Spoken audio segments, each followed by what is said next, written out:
Hello, everybody. It's me, Fee, White Zulu, and I want to welcome you to another chapter of, another chapter of Okavayngo Diary. And I hope you're enjoying these readings. I want to welcome you all. And if you are enjoying them, please share or press the like button or whatever people do if they want to. I'm sorry, I'm a bit car today. I haven't got any words in front of me to read, so I'm doing this off the cuff. However, this is a greeting to you all and a welcome, and I hope that you enjoy these chapters that I'm reading out. They go out twice a week, Wednesdays and Saturdays, if all goes well. And enjoy them, and thank you so much for listening to them. Share them around. Thank you and goodbye. A couple of years before I had come to work at Kugana, they had had a very special guest to stay. His Royal Highness the Prince of Wales, Prince Charles, had spent a few nights at the lodge in the Okavayngo Delta. It's one of his favourite game viewing places. There's a plaque on the bar saying he'd been there, giving the dates, and which Masasa, meaning house on stilts, he had slept in. There's also a framed, handwritten letter from him, personally, to all the staff at Kugana, saying how much he had enjoyed himself, and thanking everybody for making it such a memorable and happy occasion. Fred, who had been enlisted as extra staff to supplement the 3 permanent people, explained that a whole bunch of security staff had arrived by helicopter the week before to check the place out and make sure everything was safe for His Royal Highness, right down to the bottled water he would be drinking. The menu, which included tasting all the food, which would be served up to him, although he would be bringing his own private chef. They even combed the game viewing vehicles, the makoros, the dugout canoes, and the boats to make sure that they were secure. It was really hard work during the week leading up to his arrival. But once His Royal Highness was flown in by private helicopter and settled in, it all went very smoothly, explained Fred. He couldn't have been more charming, easy, and soaked up the atmosphere with great enthusiasm. I got the feeling that he would have liked to have stayed on much longer, as he was so relaxed here with no worries, just viewing birds and animals in these wonderful surroundings. He even got to see the very rare Pell's fishing owl. The prince's visit had happened to be at a particularly difficult time in his personal life, and it was at Kugana camp where his ex-wife died in that tragic car accident, although we knew nothing about it for nearly a week. It was only when guests were discussing the tragedy at dinner, when we heard them and asked what had happened to Princess Di. We were shocked to hear that she'd already been buried.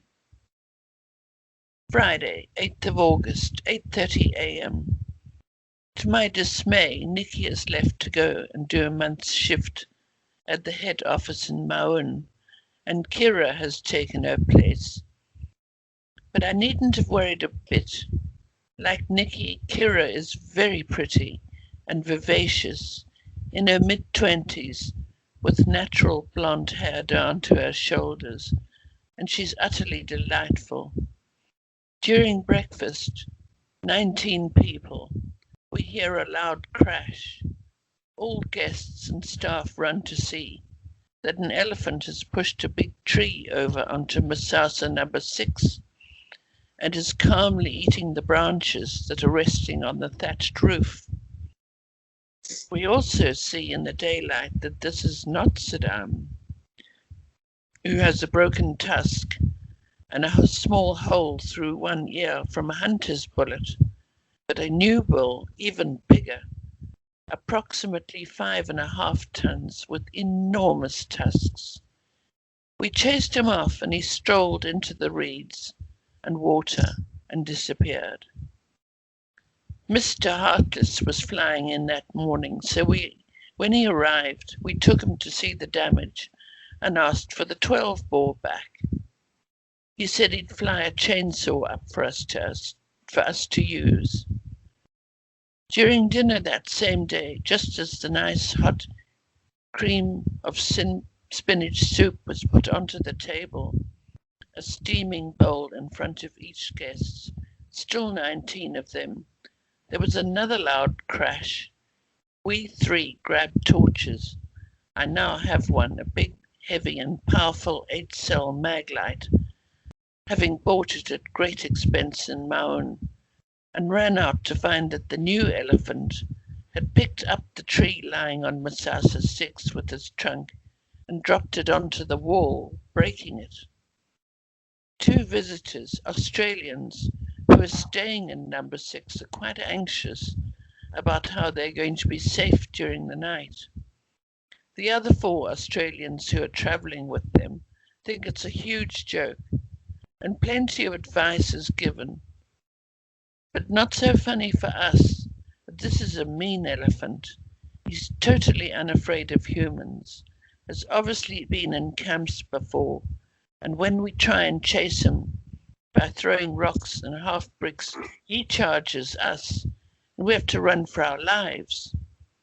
Also, the camp is full, and there's nowhere to put the couple from 6 except in the owner's private cottage, and that is strictly forbidden.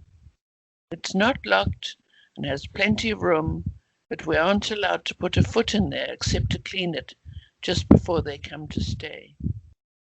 It's after 10 p.m. and everyone has gone to bed, even the nervous couple in number 6. The elephant comes back, and the 4 of us, Oscar, Fred, Kira, and myself, spend the whole night trying to keep it away from the tree lying on number 6's wall. I keep going out and getting my slippers all muddy, trying to help them, as my torch is stronger than Oscar's, and he needs someone to shine it while he throws his rocks. He fills his blick up now and rattles the stones in it before he holds them, while pounding along at a run. We both occasionally have to run away and duck into Pilot's 2, my hut, which is like a little island in the middle of all the activity, and very well placed for cover, as this elephant is really dangerous and would kill us if he could. Also, nobody can sleep through all the racket and the hymn singing, even though we keep it down as much as possible so as not to wake the guests. Saturday, 9th of August, chainsaw arrived, but we couldn't use it as all the remaining guests are having an afternoon snooze because they were kept up all night by our elephant chasing. This is a good time to tell you about our 2 lots of Italian guests. One group, a dad and 2 teenage kids, spent 3 days here after having been at Saro the same amount of time. The dad we felt quite sorry for, as the boy and girl were too awful for words, sulky, rude, and have the worst table manners, well, non-existent, I have ever seen. They would walk up to the buffet, glance at the food in a surly, disinterested fashion, pick up something with distaste in their fingers, and strolling back to their places at the table, proceed to eat with their mouths open, staring around them with ill-concealed boredom. At breakfast, Kira and I watched with horrified fascination as they would pour coffee into their cups, then spoon jam in until the coffee overflowed into the saucer. They would then eat the jam out of the coffee with a spoon. The kids obviously hate the place and can't wait to get away. They didn't want to go out in the boats or the makora, just stayed in their rooms all the time, only appearing reluctantly for meals, or coming to demand that their dad goes and kill a spider they had seen in their room. The daughter, who must have been about 14, I never found out her name, was quite pretty in a sultry way, but had peroxided her dark hair in strange white patches. Because she couldn't or wouldn't speak English, Kira's parting shot to her as they finally left was a cheeky, "Now don't you go doing anything to change your hair colour." We radioed Taro to ask Mark how he'd got on with them, as he speaks perfect Italian, and he told us they'd been just as rude and unforthcoming there. We reckoned that the dad was feeling guilty about his kids and had taken them to Africa for a treat. They'd have been far better off at the Lost City, a hideous, tacky resort casino and amusement park in Pilanesberg in South Africa, at 1/10 of the cost. Another group of Italians has arrived. These are 2 hunters and 1 slut. Both men, real lounge lizards, had obviously come to Africa to hunt big game. They had both jumped arrogantly off the boat, dressed to overkill in brand new khaki, real leather hunting boots, huge leather belts with enormous shiny brass buckles, which had big skinning knives built in, more knives than sheaths, and leather brass bandoliers over their shoulders. The girl had peroxided nearly white blonde hair, wore leopard print leggings, an off-the-shoulder sequin top and platform shoes. She carried all their heavy luggage all the way to Massasa's number 7 and 9, while the men strolled along empty-handed. The first thing the hunters complained about was that all their fusil, guns, and ammunition, all brand new of course, had been left behind in Milan, as Air Italia wouldn't allow them on the plane. So the first thing Kira had to do was sit on the radio all afternoon, trying to arrange the firearms to be flown out. No airline is keen to have any kind of ammunition sent unaccompanied, so there was a big problem. We were most relieved as, so far, every bird, animal or reptile they had seen, or which were pointed out to them, they'd asked how to kill it. We and the other guests hate them with a passion, and it was obvious what the girl had been brought along for, as she slept in both their rooms. I hadn't been able to resist asking the room staff whether she had, and they both confirmed it by saying she was in the 2 different beds when they took them their early morning coffee trays. There are 2 Japanese guests staying, but separately. Mrs. Suzuki is a miniature little old grey-haired lady, all smiles and bows, and gives yen coins to all the guides and the room staff, who are thrilled because the coins are new and shiny and have holes through them so that they can make necklaces out of them. They're also worth plenty of pula on the current exchange rate. She also has a Polaroid camera and takes photographs of everybody, and then gives us the pictures to keep. Here's one of Kira and me. Mrs. Suzuki, we can't pronounce her real name, and she happily answers to Mrs. Suzuki, points to the cauliflower cheese at dinner, and then to her head and says, hair used to be ripe broccoli, now a ripe cauliflower. And she's quite right. It's short and white and curly. It was oxtail stew for dinner, and I tried to explain the part of the ox to her in sign language. Eventually she said, "Ah, tail soup. So it's tail soup from now on." Then at lunch on Sunday, 10th of August, when we always have a lovely hot dish like lasagna or moussaka, accompanied by a smorgasbord of salads, all beautifully presented.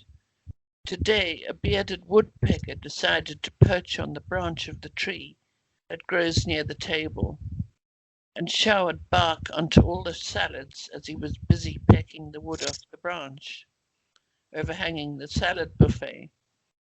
I was cerebrally trying to push the bigger bits of bark out of the pick the bigger but sorry, pick the bigger bits of bark out of the salads, and was just going to pass the rest of it off as coarsely brown ground black pepper, just hoping that it wasn't toxic, when Mrs. Suzuki came for her helping, bowed, and said, "Ah, woodpecker salad," when she saw the culprit, and took some. Mrs. Suzuki is bonded with an Italian, Gianna, another dear little old lady who is also travelling on her own. And these two old dears who both come up to my waist, walk around the camp, chattering away, arm in arm. God knows what the conversation is about, as Gianna has only Italian, and we can't get through to her. Mots, the other Japanese, is the total opposite. He's over 6 feet tall and very gloomy. He chain smokes, has no English, and doesn't want to sit at the table and eat with the other guests. I tried to chat to him and asked him what he does. Doctor, specialist in herbal medicine, I think is what he said. We think he's in the middle of some personal crisis and leave him alone now to brood in solitude. Hello everybody. Thank you so much for listening to my videos and my stories of my life.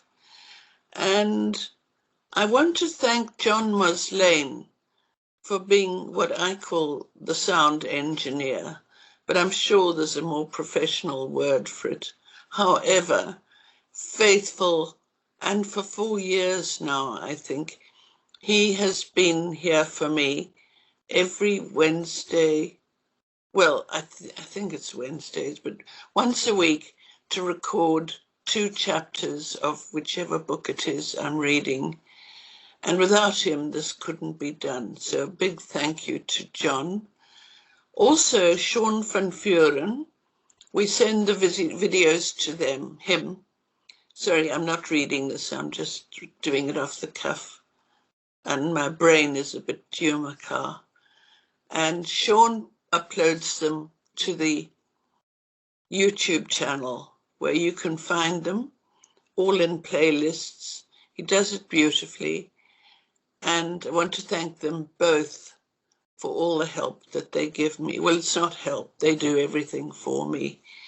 And it's a great asset. So also, I have a website called whitezulubook.com, obviously www in front of it, but you'll find it there. Quite easy to find.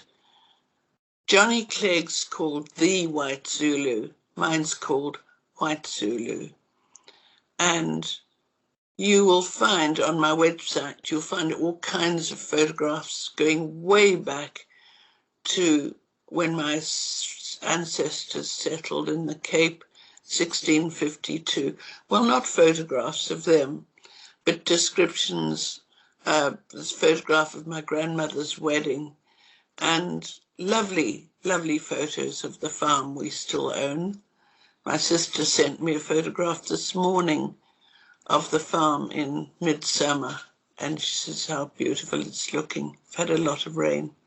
So Just want to thank my helpers, John and Sean, to thank you all for listening, and also please share this with everybody else. Hit the like button and enjoy. Goodbye.